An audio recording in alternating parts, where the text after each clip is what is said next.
തിരുപ്പറകുണ്ട്രം ക്ഷേത്രത്തിന് അടുത്തായിട്ടുള്ള ഒരു ഗുഹാക്ഷേത്രമാണത്. അപ്പോൾ നമ്മൾ മധുരയിലൊക്കെ പോകുന്ന ആൾക്കാർ തിരുപ്പറകുണ്ട്രം ക്ഷേത്രത്തിലേക്ക് തൊഴാനായിട്ട് പോകും. അപ്പോൾ അതിനടുത്ത് ഒരു 2 കിലോമീറ്റർ ഡിസ്റ്റൻസിൽ നമുക്ക് പോയി കഴിഞ്ഞാൽ ഈ ഒരു ഗുഹാക്ഷേത്രം കാണാം. ഇതിൻ്റെ പ്രത്യേകത എന്ന് വെച്ച് കഴിഞ്ഞാൽ ഇത് പഴയ കാലഘട്ടങ്ങളിൽ ഉണ്ടാക്കിയിട്ടുള്ളതാണ്.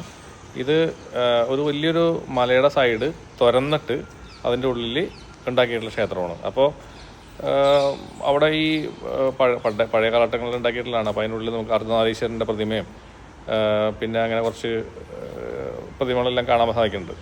അപ്പോൾ അത് ഉണ്ടാക്കിയിട്ടുള്ളത് മലയെ തന്നെ തുരന്നിട്ട് ഷേപ്പ് ചെയ്ത് എടുത്തിരിക്കുന്ന രീതിയാണ്. പക്ഷേ യുദ്ധകാലത്ത് മറ്റോ ഇത് അതിൻ്റെ വിഗ്രഹത്തിൻ്റെ പല ഭാഗങ്ങളും ആക്രമിച്ച് അത് പൊളിച്ച് കളഞ്ഞായിട്ട് കാണുന്നുണ്ട്. അപ്പോൾ പിന്നെ അവിടെ ഒരു സെക്യൂരിറ്റിക്കാരൻ ഉണ്ട്, അദ്ദേഹത്തിനാണ് അതിൻ്റെ ചാർജ്. ആർക്കിയോളജി ഡിപ്പാർട്ട്മെൻറ്റിൻ്റെ കീഴിലാണെന്ന് തോന്നണം.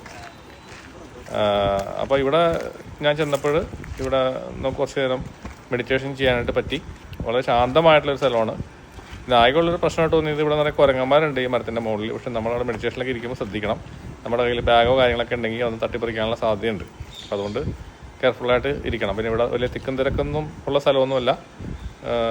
അധികം ആൾക്കാർ ഇങ്ങോട്ടേക്ക് വരുന്നില്ല, ആൾക്കറിയില്ല എന്ന് തോന്നും. പക്ഷേ നല്ല കൂളിംഗ് ആയിട്ടുള്ള ഒരു സ്ഥലമാണ്. അപ്പോൾ നിങ്ങൾ തിരുപ്പറകുണ്ട്രം പോകുമ്പോൾ അല്ലെങ്കിൽ മധുര പോകുമ്പോൾ ഇവിടെയും കൂടെ ഒന്ന് പോകാനായിട്ട് ശ്രമിക്കുക. ഒരു ചെറിയൊരു ഫോറസ്റ്റ് മലയൊക്കെ ചുറ്റും കാണുന്നുണ്ട്. അപ്പോൾ അത് വളരെ മനോഹരമായൊരു സ്ഥലമാണ്. നല്ല എയർ ഉണ്ട്, കൂളിംഗ് ഉണ്ട്. അപ്പോൾ ഇവിടെ പോകുന്നവർ ശ്രദ്ധിക്കുക.